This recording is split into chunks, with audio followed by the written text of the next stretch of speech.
Assalamualaikum warahmatullahi wabarakatuh. Perkenalkan, nama saya Wika Umi Zahra dengan NIM 21003175. Video ini dimaksudkan untuk memenuhi ujian tengah semester mata kuliah Manajemen Pendidikan Khusus. Di sini saya akan menjelaskan materi tentang aspek-aspek manajemen pendidikan khusus. Sebelumnya perlu kita ketahui apa itu manajemen pendidikan khusus.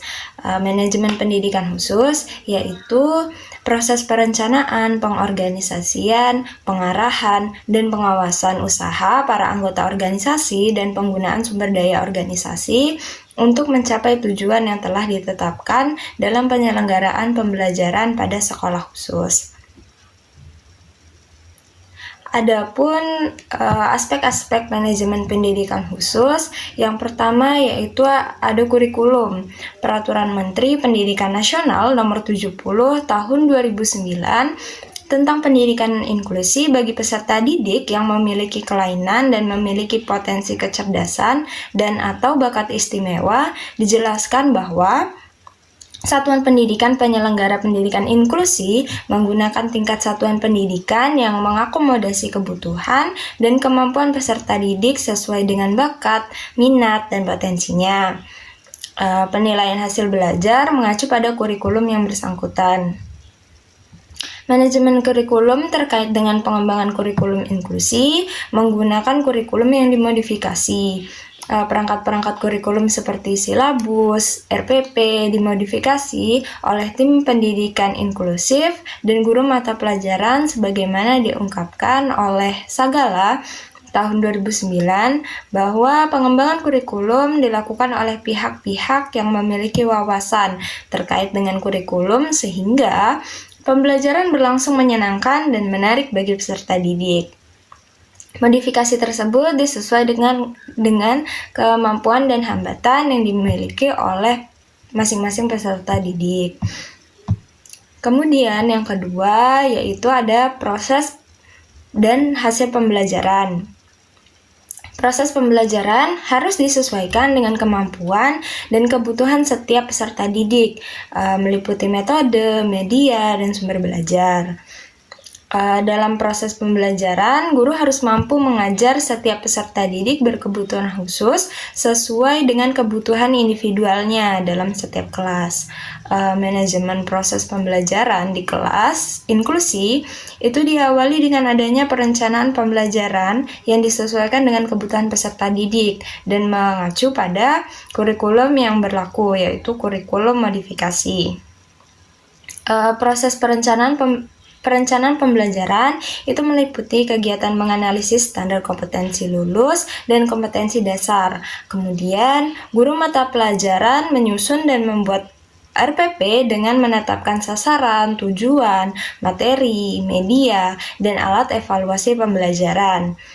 Dalam pembuatan RPP modifikasi bagi peserta didik berkebutuhan khusus, mempertimbangkan hasil asesmen serta melibatkan guru pembimbing khusus.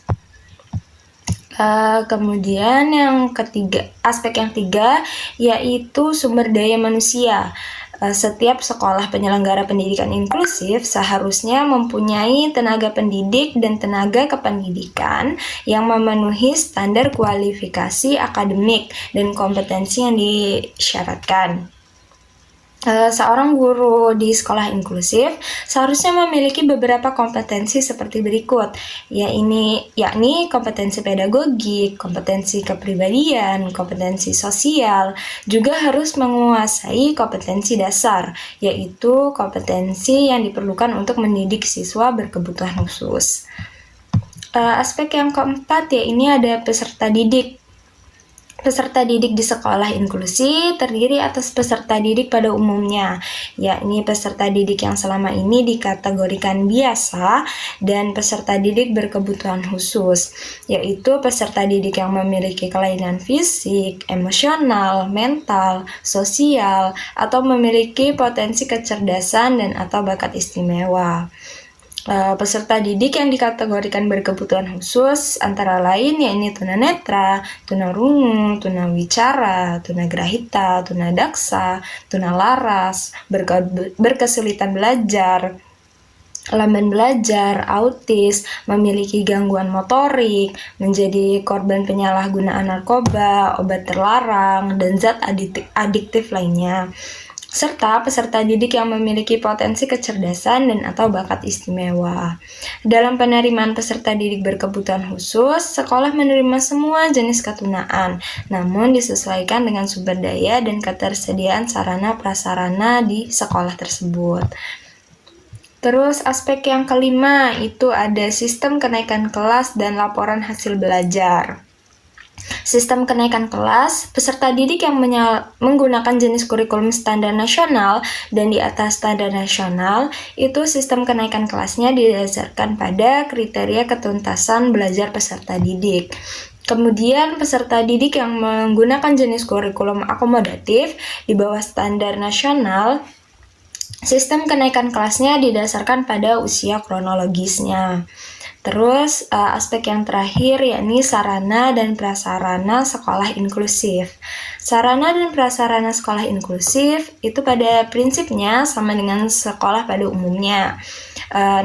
Namun untuk menjadikan sekolah yang ramah bagi semua, perlu dilengkapi aksesibilitas yang dapat membantu kemudahan mobilitas dan tidak membahayakan semua peserta didik berkebutuhan khusus. Jadi, aspek-aspek manajemen pendidikan khusus itu ada kurikulum, proses dan hasil pembelajaran, sumber daya manusia, peserta didik, sistem kenaikan kelas dan laporan hasil belajar, serta sarana dan prasarana sekolah inklusif. Mungkin sekian materi tentang aspek-aspek manajemen pendidikan khusus yang dapat saya paparkan. Terima kasih. Wassalamualaikum warahmatullahi wabarakatuh.